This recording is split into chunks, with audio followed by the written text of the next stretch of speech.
and welcome to Just Event Online News at 9. I'm Anifat Ismail. The news headlines. Tinubu says for subsidy removal necessary. Wike counsels Okabolo not to probe Obaseki. Professor Abdulmumin Ajia holds second annual colloquium on democracy, the cry state capture in Nigeria. Balaji Abdullahi officially joins ADC, promise to reduce petrol price. Ayedatiwa charges commissioners to deliver on his administration's promises. Adeleke knocks Agbeshola over 2026 governorship threat. JAMB spend 113.8 million naira supervising UTME in 7 countries. And on sport, Nigeria confirmed participation for Maiden African School Games in Algeria.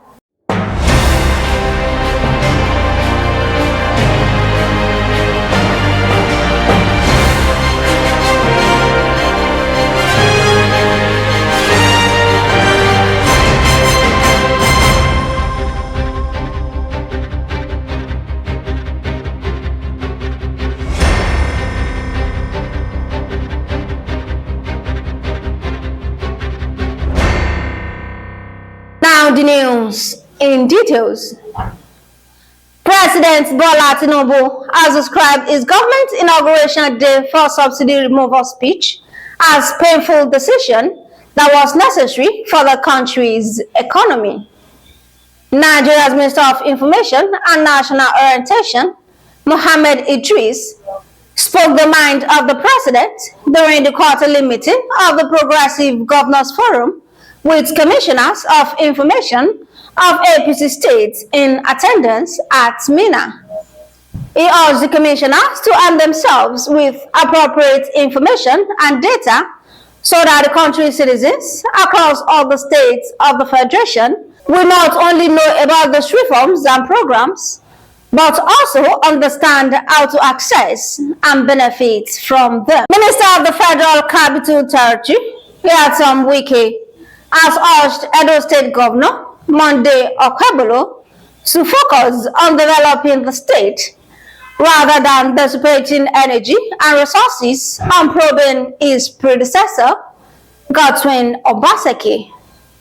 Wike, while speaking in Benin, Edo State capital, said probing the former governor would achieve no meaningful results, adding that it was better for Governor Okabolo to deploy his time and state resources towards achieving his developmental goals. Renowned academic and public intellectual, Professor Abdulmumin Ajia has successfully hosted the second edition of his annual colloquium on democracy and good governance on Sunday, with a critical focus on the deepening threat of state capture in Nigeria's political system. Held under the theme, interrogating the Nigerian state, its democratic institutions, and looming threat of state capture, the event drew together scholars, political leaders, legal minds, civil society actors, and community members for a thought-provoking and interactive discourse on the current state of governance in Nigeria. Professor Ajia emphasized the urgent need to confront elite control of public institutions, warning that unchecked influence from powerful political and economic actors is steadily eroding democratic values and public trust. There is no antidote to good governance. And the only way to get good governance is through a free and fair democratic process. In a situation where the democratic space is being captured, it's been manipulated, what you're going to get is contrived democracy, where people buy their way into government, offices, and they use that office to enrich themselves, to take care of themselves, versus taking care of the people. You and I know what's going on right now, especially with the economy. the government says 70,000 naira minimum wage, okay, but most people don't earn that. Most people earn about 30,000 naira minimum wage, and that would hardly last them 1 week. I wonder how people survive for the entire month, due to the fact that the cost of everyday items has skyrocketed. So in order to stem the tide, we have to make sure that we engage with the process, that we reclaim the space, because what you have right now is very few people have captured the democratic space. But if it's not working for the majority of us, then it means that we have to reclaim that space, so that to make sure that it works for the general population. The National Coordinator, Obedience Movement, Dr. Yunusa Tanko, praised the initiative for bridging intellectual and grassroots divides, urging to challenge failed leadership and stop voting based on sentiment. Well, this is a wonderful occasion because it's about intellectual debate that have to do with connectivity with the people on the grassroots. And what it's all about is about how we are demanding for good governance to affect Kwarians, and by in turn affecting the Nigerian people in general. And that particular Orocom has been able to bring us some of the best intellectuals who have discussed this matter to a detailed level on what is supposed to be done and what the Nigerian people are yearning for, especially Kwara. So this is a very important program that has been able to elucidate and amplify some of the needs that we have in this country. And today we also learn some of the billions of naira that has been given to Kwara State, yet the people have not felt the effect of such allocation of money. And that is the reason why we need to challenge our leaders to be able to be more accountable to the people and productive. Just like my own principal will always say, let's change the dynamics from consumption to production. The guest speaker, Chief Iyola Akogun, issued a stern warning on the creeping takeover of democratic institutions by vested interest. He called for urgent structural reforms to protect state institutions from manipulation. Also speaking, a legal expert, Barrister Antonia, called for urgent reforms to restore public confidence in the court.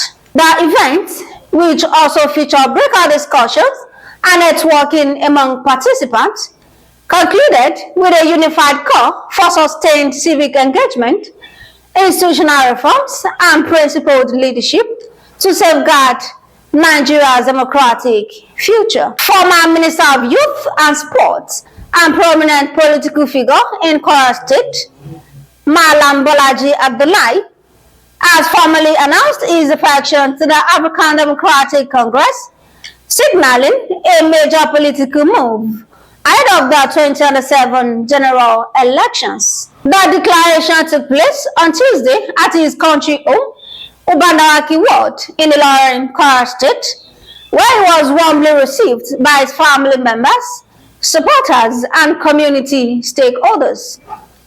Speaking at the event, Abdullahi said his decision to join the ADC was driven by a desire that reflects his values and vision for a more inclusive and progressive Nigeria. Government withdrew subsidy 100%, and that had a catastrophic effect on the economy. We used to buy, how much were you buying fuel? How much were you buying petrol? You were buying petrol for 190 naira. Today it's around 1,000 naira. Yes. So it didn't take them 1 week to do that. There are alternatives to the policies that they introduced, and it is the policies that they introduced that has ruined the economy and livelihood of Nigerians. They didn't think about it, they just did it. If they had thought about it, they would have worried about how it was going to affect the people, but they didn't care about the people. The second one, the floating of the naira. Naira used to be 460 naira when they came. Today naira is how much? It's about 1,600, 1,070 naira. So even your salary now, if you used to answer, if you are earning 70,000 naira now, minimum wage, it's not even up to 7,000 naira in real terms, because money is what money can buy. So this is the situation. So if you say, oh, they've spent only 2 years, so we should allow them to continue to do what? And they are not providing alternatives. Nigerians are crying. Majority of Nigerians today can hardly afford to eat. So when people are complaining, what is the solution they have? Meanwhile, while people are suffering, while people are hungry, what do we see? They are enjoying themselves. Their convoys keep getting longer. Their stomachs keep getting fatter. And they say Nigerians will continue to endure. And that's why we say it's not possible. You know, this country is a democratic country and there must be alternative. And ADC is that alternative. Balaji Abdullahi, a journalist and former Accra State Commissioner, assured Quorans and Nigerians of the party's commitment to addressing the economic hardship, particularly promising to pursue policies that will reduce the cost of petrol if elected. Number two, owó epo táwọn èèyàn fi ń ṣiṣẹ́ petrol, mo lè fi dá yín lójú lẹ́ni pé tẹ́gbẹ́ wa bá wọlé price petrol máa lọlẹ̀ torí iye tó ń ra petrol sí kò sí business téèyàn lè fi ṣe tó lè jèrè ń bẹ̀. Number three, àwọn tó ń ṣe business náírà kò sí, even IMF tó ń advice wọn pé kí wọ́n sọ náírà di kan tó sọ́dà. IMF sọ fún wọn pé àárọ̀ yín tó báyìí, àárọ̀ yín tó lè tẹ̀ ṣe yìí. Nítorí náà ẹgbẹ́ wa tá a bá ti wọlé gbogbo nǹkan tó tí mo gbẹ́nu báyìí, ẹ wo ọ̀rọ̀ security. Ìgbà kan wà ní Kwara State yìí ló fi hàn lọ́kàn balẹ̀ jù ní gbogbo Nàìjíríà la fi ń pè ní state of harmony. Àwọn bandits wọ́n ti wọ pátigi, wọ́n ti wọ bàrùtí, wọ́n ti ń jíyàn gbé bá ṣe ń gbọ́ tẹ́lẹ̀. Wọ́n ti wọ ìfẹ́lódùn, bàbá ńlá gbogbo ẹ̀ ń gbé wọ́n ti wọ. Our Ondo State Governor, Lucky Aiyedatiwa, has urged the newly sworn 16 commissioners to hit the ground running, stressing the need for them to deliver on his administration's electioneering promises. He reiterated his administration's commitment to accountability and excellent service delivery to the people. He said his administration believed in slow and steady governance by prioritizing consistency, goal attainment, and sustained progress over haste. Osun State Governor Ademola Adeleke has berated the National Secretary of the African Democratic Congress, Rauf Aregbesola, over his commitment to unseat him in 2026 governorship election. Aregbesola had earlier faulted Adeleke's style of governance and vowed that ADC would unseat him in 2026. Governor Adeleke, while reacting to his comments, described Aregbesola's administration as the worst in Osun history. The Joint Admissions and Matriculation Board has spent the sum of 113.8 million naira on supervision across 7 foreign centers, where candidates sat the 2025 Unified Tertiary and Matriculation Examination on July 12, 2025. The board noted that the foreign UTM component enhanced the global visibility of Nigerian tertiary institutions by encouraging international students to enroll. The last of the news is sport. The National Sports Commission has confirmed Nigeria's participation in the maiden African School Games scheduled to hold between July 26 and August 5 in Algeria. The landmark championship, organized by the Association of National Olympic Committee of Africa, is said to redefine youth sport development on the African continent. Team Nigeria will compete in 10 disciplines, including athletics, badminton, basketball, beach volleyball, canoeing, football, swimming, table tennis, cycling, and taekwondo.